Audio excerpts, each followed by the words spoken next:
The hot Florida sun was scorching the asphalt as Jamie Baker parked her tattered Chevy outside the Duval County Correctional Facility. Her thin, manicured fingers drummed nervously on the steering wheel. The rearview mirror reflected a face with high cheekbones, full lips, and attentive brown eyes framed by thick lashes. Jamie fixed her tight spiral curls one last time and took a deep breath. Derek had called her last night with an unexpected request. "Honey, I need your help." His deep voice sounded guilty. "Urgent order at the workshop. Client demands to finish by tomorrow. Can't get out to see my dad. Will you go in my place?" Jamie froze with the phone to her ear. In the 2 years of her relationship with Derek, she had never met his father. Derek had told her he was serving a long sentence for armed robbery, but he hadn't divulged any details. "But he doesn't even know me," she objected cautiously. "That's exactly why you need to get acquainted. I mean, we're getting married soon, Jay. Please, he's so lonely out there. No visits for 2 months. Jamie couldn't refuse, looking into her lover's pleading eyes. Derek had been her salvation, her rock since the day they'd met at the cafe 2 years ago. He was one of the few who knew her story and accepted without judgment, loved the real Jamie. "Okay, I'll drive over," she finally agreed. And now, sitting in the car in front of the jail, Jamie could feel the anxiety building. She'd been through a lot to become herself. 16 years ago, as a teenager, she'd left Jacksonville, leaving behind her old life, her old name, her old self, years of hormone therapy, surgeries, fighting for the right to be who she'd always felt she was. And all the while, the name James Baker, a skinny kid from South Florida with a passion for boxing, was a thing of the past. The guard at the entrance gave her an appraising look. "Who do you have a date with, ma'am?" "Marcus Jackson." The check-in procedure seemed endless. ID checks, searches, briefing on the rules of visitation. Finally, Jamie was ushered into the visiting room, a dreary space with plastic tables and chairs bolted to the floor. She sat down and waited, smoothing the creases in her modest ochre-colored dress. When the door opened and Marcus Jackson walked in, Jamie barely held back a surprised exclamation. There was something vaguely familiar about the tall man with the short graying haircut and the shrewd dark eyes. He moved with the confidence of a man accustomed to command, despite his prison robe. "You're not Derek," he said in lieu of a greeting, taking a seat across from him. "No, sir," Jamie tried to control her voice. "I'm Jamie Baker, Derek's fiancée. He really wanted to come, but he has urgent work at the workshop." Marcus studied her face with an impenetrable expression. "So you're the girl he was talking about. How long have you two been together?" 2 years. Going to get married next spring," Marcus hummed. "And he sent you alone to prison to meet his old man. Brave girl you are." "Derek's told me a lot about you," Jamie said. In fact, Derek rarely mentioned his father, as if that part of his life had been cut off. "Really?" Marcus grinned. "And what did he tell you?" "That you were a coach, taught a lot of guys." Marcus's face softened. "Yeah, I coached a lot of them. Boxing, you know? Discipline, respect, strength. I had my own gym before all that." Jamie nodded, suddenly feeling a strange sense of déjà vu. There was something familiar in his voice, in the way he spoke. "And what do you do, Jamie Baker?" "I'm a stylist at a beauty parlor. Got my license not too long ago." The conversation slowly became less tense. Marcus asked about Derek, about his job at the machine shop, about their plans for the future. Jamie recounted, sometimes smiling, sometimes embarrassed under Marcus's intense gaze. "How did you meet Derek?" Marcus asked. "At a coffee shop. I was sitting alone and he offered me coffee." Jamie smiled, remembering that day. "He said he couldn't pass by such a beautiful girl sitting alone."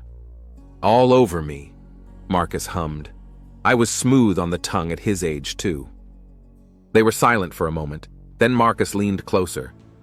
"You know, it's hard being a father from behind bars, seeing your son grow up without you, making his own choices." He paused. "But I'm glad he found someone." "Derek is a good man," she said. "The best I've ever met. He's accepted me for who I am." "And what are you like, Jamie Baker?" A strange gleam appeared in Marcus's eyes. "What's in your past?" Jamie tensed. The usual story. Born in Florida, grew up here, then moved away, looking for myself. And did you find it? Yes, she answered firmly. Found it. Marcus leaned back in his chair, studying her. You know, I taught my boys in that gym a lot. I bet you were a strict coach, Jamie smiled. I had to be. Boxing isn't a toy. It takes discipline, willpower. I understand, Jamie nodded. In tough moments, I always tell myself to punch like there's no tomorrow. It helps you overcome the difficulties. Marcus stiffened, his gaze changing dramatically. What did you say? It was only after saying those words that Jamie realized her mistake. The phrase floated up from the depths of memory, bringing with it the smell of leather gloves and the creak of the wooden floor of the boxing gym. It's a motivational phrase, she tried to correct herself. It's my phrase, Marcus said slowly, pitching forward. I only used to say it to my students. How do you know it? There was a heavy pause. Jamie felt a chill run down her spine. Maybe Derek mentioned it, she tried to smooth the moment over. No, Marcus cut him off. Derek never trained with me. I never taught him how to box, and I never said those words to him. His gaze became piercing, studying. He slid over her face, her hands, her figure, as if trying to discern something hidden. Where are you from, Jamie? From Liberty City, near Jacksonville. Something resembling recognition flashed across Marcus's face. He pitched forward. I had a gym there 15 years ago. Jamie felt her throat constrict. A lot of people do boxing. Yes, Marcus said slowly, but not everyone remembers what I said. He watched her with renewed interest, as if trying to put a puzzle together. How long have you known Derek? I already told you, 2 years. And he knows everything about you? Marcus asked suddenly. What do you mean? Jamie felt her pulse quicken. Marcus leaned forward, lowering his voice. I've had quite a few students, and I remember them well, every single one of them. Jamie remained silent, feeling each heartbeat echoing in her temples. It's strange, Marcus continued. Something about you seems familiar. Maybe you remind me of someone. Hardly, Jamie tried to smile. I have a pretty ordinary face. No, Marcus objected. You're not the kind of person who's easy to forget. Jamie heard something resembling a threat in his words. She glanced at her watch. I think our time is coming to an end. Right. Marcus leaned back in his chair. Tell Derek I want to see him. Soon. When he rose, he held his gaze on her face for a moment. One more thing, Jamie Baker. I've learned a lot of things over the years in prison, like seeing people through. Those words haunted Jamie all the way home. She couldn't shake the feeling that Marcus Jackson suspected something, saw in her a shadow of the boy who had once come to his gym, and that frightened her most of all.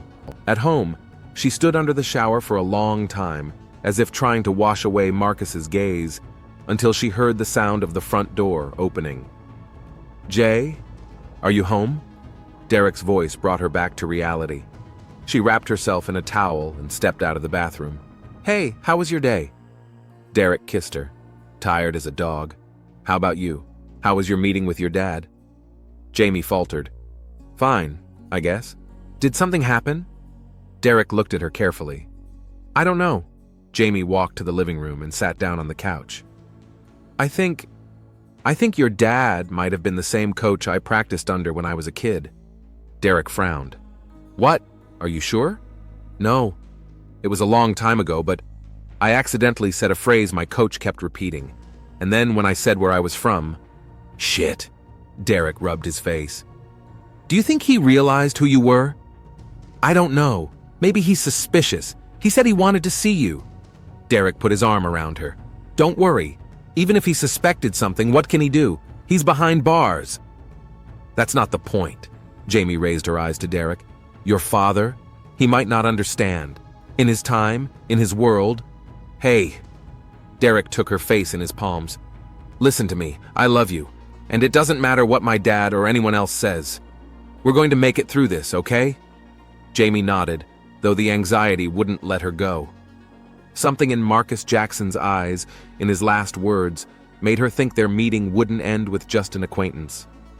He wants you to visit him, she said. Soon. I'll go, Derek nodded, and I'll explain everything to him. Do you think that's a good idea? I don't. But if he's figured it out, it's better to hear the truth from me than to draw his own conclusions. Jamie hugged Derek tighter, as if trying to escape the world in his embrace. She couldn't escape the thought that their life, so peaceful and happy until now, might be about to turn upside down. It's going to be okay, Derek whispered, kissing the top of her head. I promise. Marcus Jackson sat in the common room of the prison cell block, drumming his fingers on the table. His thoughts still returned to that strange encounter with his son's fiancée. Something about that woman kept him on edge, her voice, her gestures, that damning phrase she'd uttered. Hit like there's no tomorrow. His phrase that only his students knew. Lamar Coleman, his old friend and cellmate, crouched beside him, motioning a tray of prison food toward him. You look like you've seen a ghost, Lamar remarked, studying Marcus's tense face. Maybe I have, Marcus muttered. Remember when I said my son was getting married? Derek? Of course he is. You were proud of the boy for finally settling down. His fiancée came yesterday, instead of him. Lamar raised an eyebrow. And what? Didn't like her? Marcus shook his head. That's not the point. There was something painfully familiar about her, and she said my line, the same one I kept repeating in the audience. Lamar stopped chewing. Coincidence? Hardly. And also she's from Liberty City, from where my gym was. You think she knows you? Probably, but I can't remember her face. Something doesn't add up. Lamar leaned closer, lowering his voice. I have a man on the outside. Might be able to make some inquiries. What's her name? Jamie Baker, and I want everything where she was born, schooled, worked. Everything. Lamar nodded. I'll do that, but it'll take time. And money. That won't be a problem, Marcus cut him off. Just find out who she is. A phone call from Derek found Marcus in the library 3 days later. He grabbed the phone as soon as he heard his son's name. Hey, Dad. Derek's voice sounded as normal without strain. I'm sorry I couldn't make it last time. That's okay, Marcus replied, sitting down on a plastic chair. Your fiancée replaced you. Yeah, Jamie said you two met. What do you think of her? Marcus hesitated a moment. Interesting girl. Tell me about her. What exactly are you interested in? Everything. How you met, where she's from, what she does. Derek laughed on the other end of the line. Wow, I didn't expect you to be so interested. We met at a coffee shop 2 years ago. She's a stylist at a beauty salon. Moved here from Miami, but originally from somewhere north of Florida. From Liberty City? Marcus clarified. Yeah, kind of from there. Derek's voice became strained. Why? Nothing. Just trying to get to know the girl who's going to be a member of our family. Marcus paused. And what do you know about her background? Family, childhood, adolescence? Dad, why the questions? I have a right to know who my son is associating his life with. There was a pause. When Derek spoke again, his voice sounded wary. Jamie had a difficult childhood. She doesn't like to talk about it. A lot of people had difficult childhoods, Marcus objected, but usually people aren't shy about mentioning where they grew up, who their parents were. What are you trying to say? Nothing. Bye. Marcus tried to sound nonchalant. I liked her. Smart girl. By the way, she mentioned she used to box. Again the pause, more tense now. I don't remember her talking about it, Derek replied cautiously. That's odd. And I thought she was pretty knowledgeable about the sport. Marcus decided to come at it from a different angle. Listen, son, I'd like to see you both soon.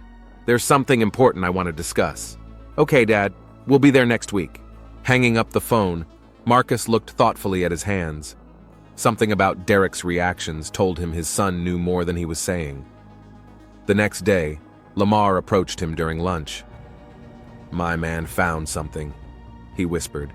Jamie Baker showed up 6 years ago. No trace of her before that. No school records, no medical records, nothing. How is that possible? A new identity, Lamar shrugged. It happens when a person changes their name officially. My guy dug deeper, found an old picture from the local paper, a high school boxing tournament in Liberty City 15 years ago. And you know who's in it? A skinny kid named James Baker, one of your students. Marcus froze with his fork in his hand. James Baker, he repeated, and something clicked in his memory. A quiet boy with a stubborn gaze and good technique. Always kept to himself, but one of his most loyal students. Bloody hell, Marcus exhaled. Is your man sure? Absolutely. James and Jamie are the same person. Changed sex, got new papers, started a new life. Marcus felt something dark and hot rising inside. And this man is going to marry my son. Looks like it. Lamar nodded. What are you going to do? Wait for their visit. Marcus's face went rigid. And we'll talk. 6 days later, Marcus sat in the visiting room, staring at the front door. When it opened and Derek and Jamie walked in, he forced himself to smile. Son, he hugged Derek, then nodded to Jamie. Glad you both made it. Jamie was clearly nervous, her fingers clutching her purse like it was a lifeline. Derek looked tense but determined. We're here, Dad. What did you want to talk about? Marcus looked around the room. A camera in the corner, a guard at the door. Not the best place for frank conversation. Listen, son, could you give Jamie and I a few minutes alone? I want to talk to her alone. Derek frowned. Why? Woman talk, Marcus grinned. I want to find out how she's planning the wedding. I promise it won't take long. Derek shifted his gaze to Jamie. Are you okay with that? She hesitated, and Marcus saw fear in her eyes. But then she nodded. It's okay. It's your father. I'll be right outside the door, Derek said, squeezing her hand. As soon as the door closed behind him, the smile disappeared from Marcus's face. He pitched forward, lowering his voice so the guard wouldn't hear. James Baker, he said quietly. Jamie flinched as if from a blow. What? Don't pretend. I know everything. You were my student 15 years ago, James Baker from Liberty City. Her face paled as far as it could for her dark skin. How? It doesn't matter. What matters is that you're messing with my son's head, Marcus muttered through gritted teeth. You're deceiving him by pretending to be a woman. Jamie straightened, looking him straight in the eye. I'm not fooling Derek. He knows who I am, and he accepts me. That admission hit Marcus harder than he'd expected. He knows, and he's still going to get married? Yes, Jamie replied firmly. I told him about my past back at the beginning of our relationship. He knows I was born in a man's body, and it doesn't matter to him. Doesn't matter? Marcus felt anger rising up inside him in a wave. You're cheating nature! God made you a man! God made me the way I am, Jamie objected quietly. It's just that my body didn't conform to who I felt I was. Bullshit! Marcus slapped his palm on the table, causing the guard to turn his head in their direction. He took a deep breath, trying to calm himself down. Listen to me, James. You were one of my best students. Strong, tenacious. Now look at you. My name is Jamie. She didn't look away. And I'm happy for the first time in my life. I've always known who I am. Always, you know. Even when I was training with you, even when I was trying to be what everyone wanted me to be, I knew it was wrong. So now what? You're going to take away my son's opportunity to have a normal family? Children? We plan to adopt, Jamie replied calmly. We'll be a family, just not the kind you envision. Marcus shook his head. Derek is confused. You've messed with his head. No, Mr. Jackson. Your son is an adult who makes his own choices. He didn't choose me for my body, he chose me for who I am. And who are you? A woman who loves your son, and who he loves. Marcus felt rage clouding his eyes. All those years in prison, he'd clung to one thought, that his son would grow up to be a real man, build a family, continue the lineage, and now all his hopes were dashed because of this creature. Go away, he hissed, and stay away from my son. That's for Derek to decide, Jamie rose. I'm sorry to disappoint you, Coach, but I'm not ashamed of who I've become. She turned to leave, and something about the gesture, so typical of the former James, finally pissed Marcus off. He jumped up and grabbed her shoulder, turning her around to face him. You didn't just disappoint me, he hissed in her face. You betrayed everything I taught you. Strength, honor, courage. You don't understand anything, Jamie tried to pull free. It took more courage for me to become me than it did for all your fights combined." That was the final straw. Marcus felt something dark and ancient rising in him. Rage mixed with disgust and a sense of betrayal. In an instant, his hands were around Jamie's neck. "You will never marry my son," he wheezed, squeezing his fingers. Jamie's eyes widened with horror and understanding. She tried to push him away, but the years in prison hadn't robbed Marcus of his strength. His grip grew tighter and tighter. Jamie gulped for air, her nails digging into his hands. The guard at the door noticed what was happening and rushed toward them, but it was too late. Marcus, a former professional boxer, instantly redirected his fury. One precise, measured blow to the temple, and Jamie went limp, her head thrown back, but Marcus didn't stop.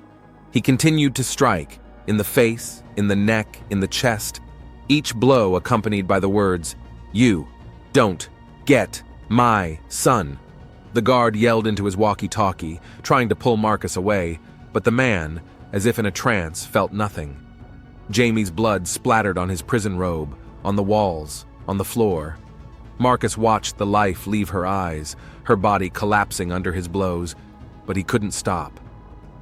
The door swung open, and two more escorts with tasers and batons burst into the room. Behind them, Derek's stricken face showed. The last thing Marcus saw before the electric shock tore through his body was the look of horror and disgust in his own son's eyes as he leaned over the still body of Jamie Baker. Marcus collapsed to the floor, but even through the pain of the electrocution and the guards piling on top of him, he experienced a strange sense of satisfaction. The deed had been done. His son had been saved. The last thought that flashed through Marcus's mind before he was twisted and dragged from the room was of the phrase he always repeated to his students, "Hit like there's no tomorrow." Today, for Jamie Baker, there really is no tomorrow. An alarm siren cut through the air of the Duval County Correctional Facility. The bloody scene in the visiting room instantly put the entire prison complex on full lockdown. Inmates were herded into cells. Doors were locked, guards with batons and tasers took up positions at all posts. Marcus Jackson, bloody and still struggling, was dragged by 4 guards to a high-security solitary confinement cell. His wrists and ankles were shackled with heavy shackles attached to the floor. Jamie Baker's body was covered with a sheet, and the crime scene was cordoned off with yellow tape. "Code red, homicide in the C Block visiting room," came over the guards' walkie-talkies. "Suspect is in lockdown. Requesting medical team and investigative team." Warden Rogers, a heavy-set man with graying temples and bags under his eyes from chronic sleep deprivation, was one of the first to arrive. He looked at the body, then at the surveillance tapes, and sighed heavily. "Call Detective Williams," he ordered, "and notify the family of the deceased." Detective Andre Williams arrived at the correctional facility 40 minutes after the call. A tall, trim man with a short beard and shrewd eyes, he'd served on the county police force for nearly 20 years. In that time, Williams had seen plenty of violent crimes, but what had happened in the visiting room stood out for its senselessness. "What do we have?" he asked the CSI who was taking fingerprints off the table. "It's pretty clear, Detective. The cameras captured every second of it. Inmate Marcus Jackson killed a female visitor, Jamie Baker. First strangled her, then beat her to death. Security intervened, but it was too late." Williams nodded, looking around the room. Blood on the walls, on the floor, on the table. Evidence of uncontrollable rage. "Has the prisoner shown a propensity for violence before?" "In 15 years, not a single serious incident. Exemplary behavior, even worked in the prison library." "Any information on the victim?" "Jamie Baker, 26, stylist, fiancé of the inmate's son, Derek Jackson." Williams frowned.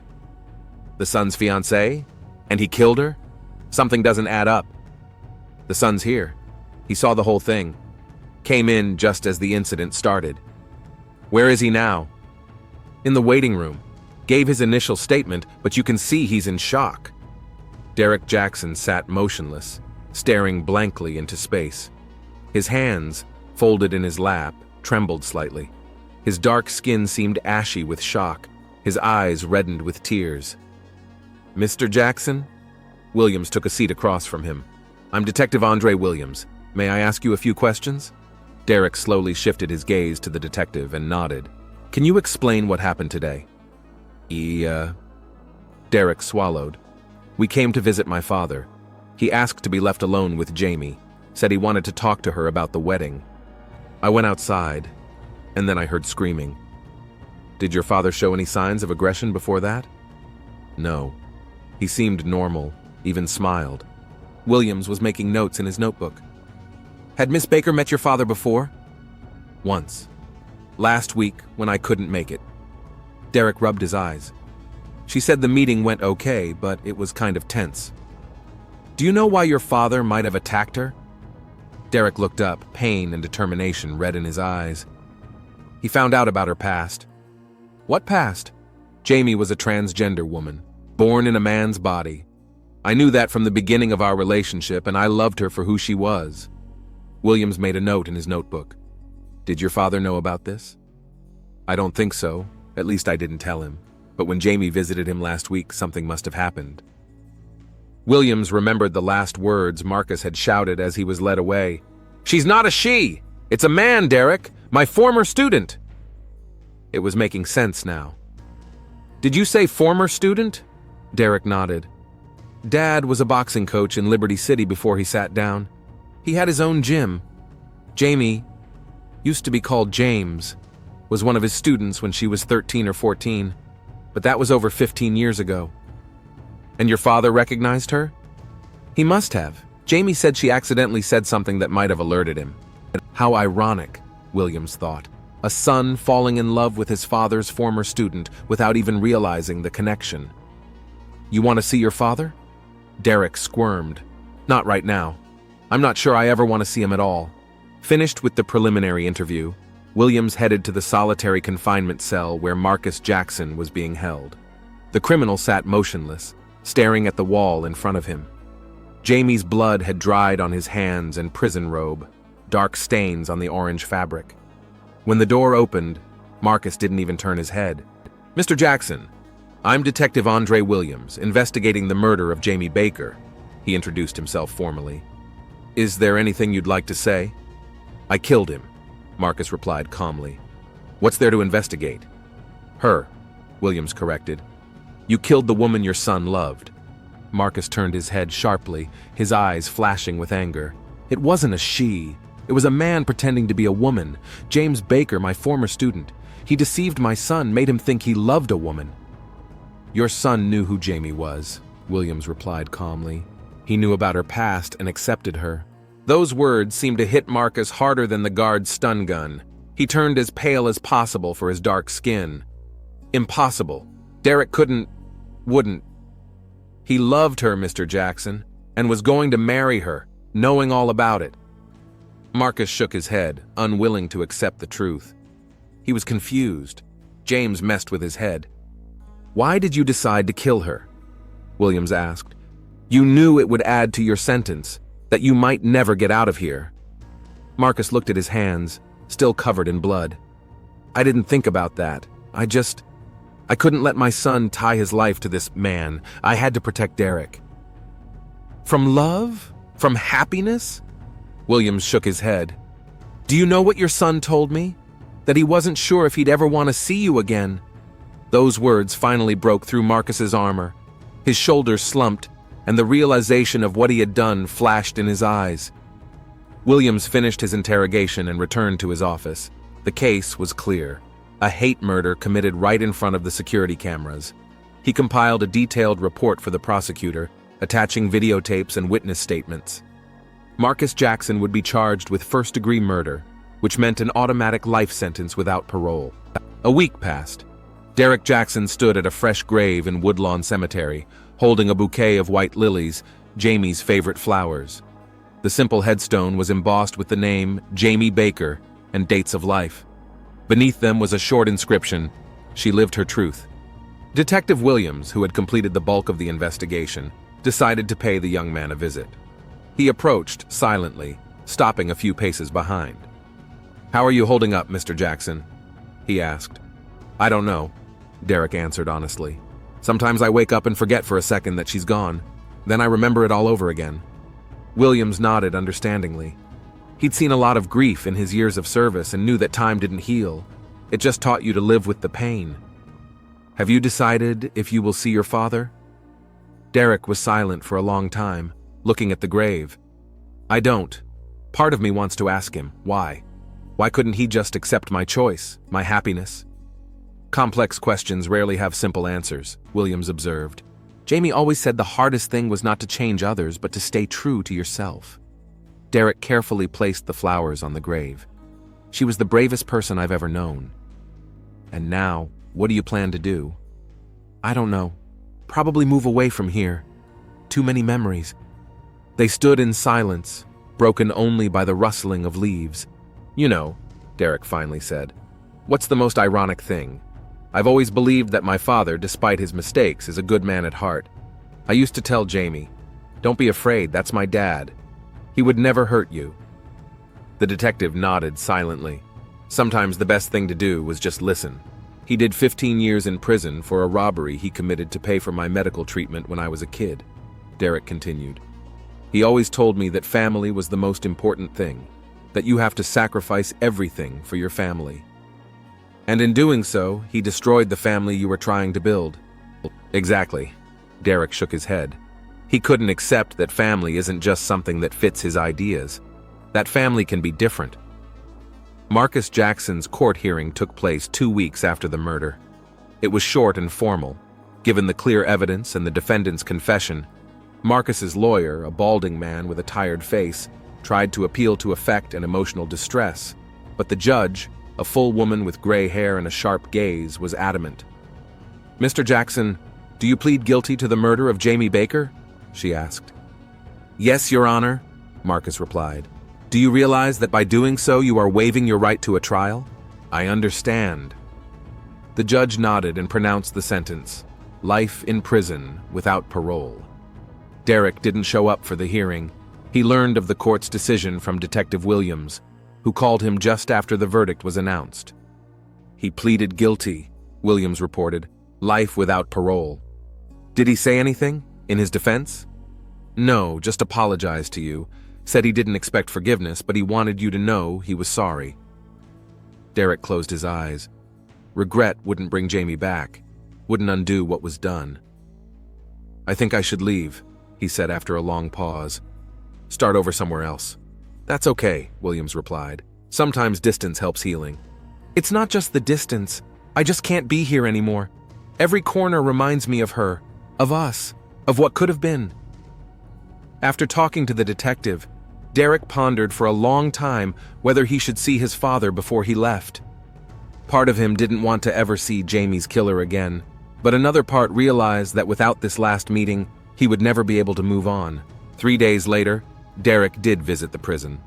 Marcus was now being held in a different cell block reserved for especially dangerous criminals. They sat on opposite sides of a glass partition in a high-security visitation room. Father and son looked at each other in silence.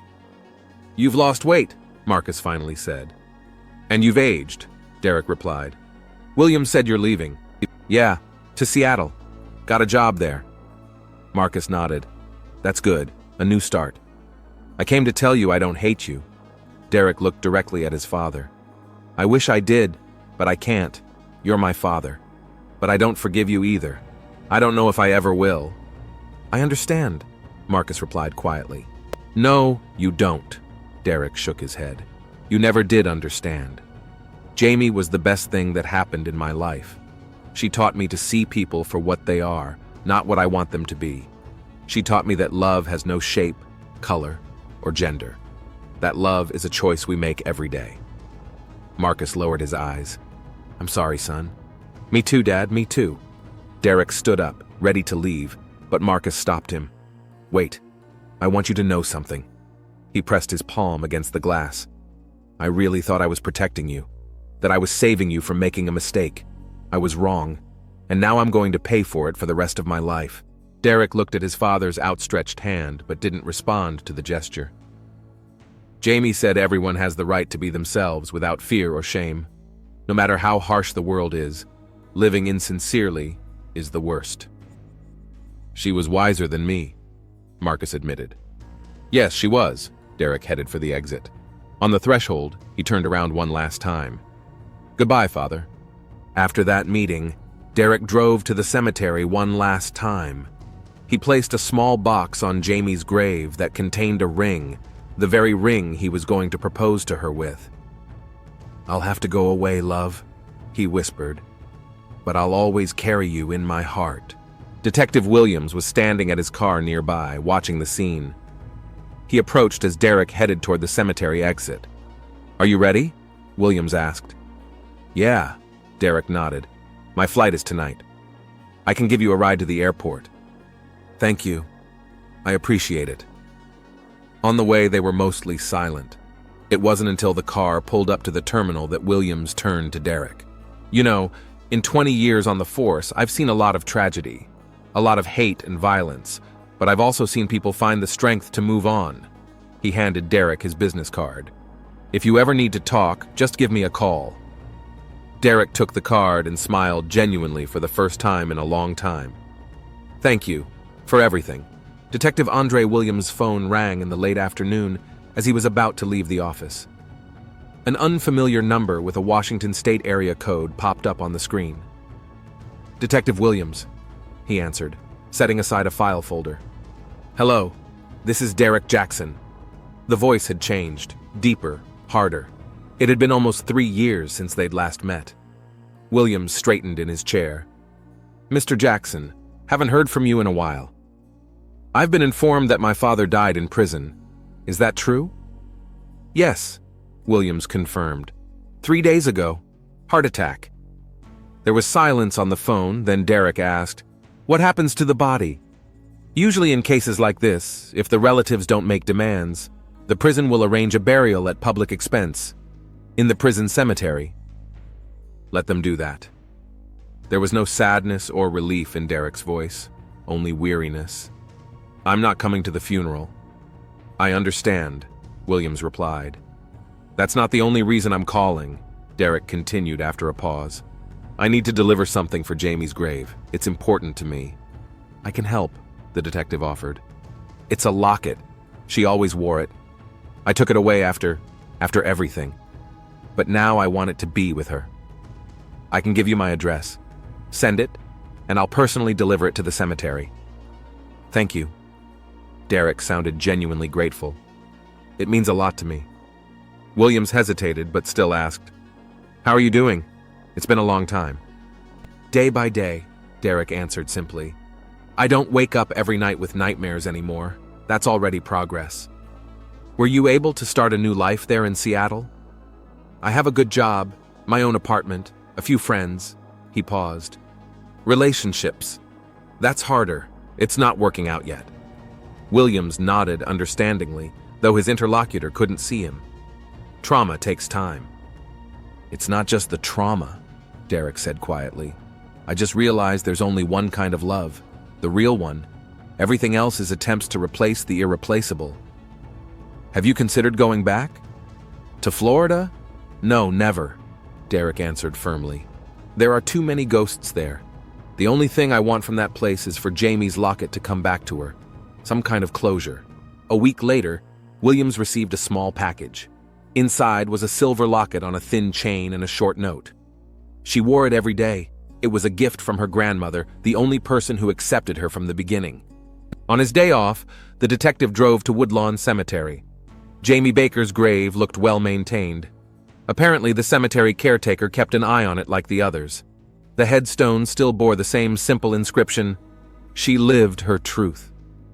Williams carefully buried the locket at the base of the headstone, as Derek had requested, so that it would always be with her, but could not be stolen or disturbed. Standing by the grave, the detective thought about the intertwining of human destinies, about how one moment of anger, one flash of non-acceptance could change the lives of so many people forever. He envisioned Derek Jackson, a young man with a broken heart, trying to pick up the pieces of his life on the other side of the country, who never found the strength to forgive his father, but found a way to say goodbye to his beloved. That same day, far across town, Marcus Jackson's body was lowered without ceremony into an unmarked grave in a prison cemetery. A simple metal marker with a number was all that remained of a man who couldn't accept another man's truth and ruined his own son's life. Perhaps, Williams thought as he walked back to his car, this was the ultimate justice. Jamie Baker would rest surrounded by love, even if symbolically expressed through a locket, and her killer will fade into obscurity as everything built on hate and fear fades away.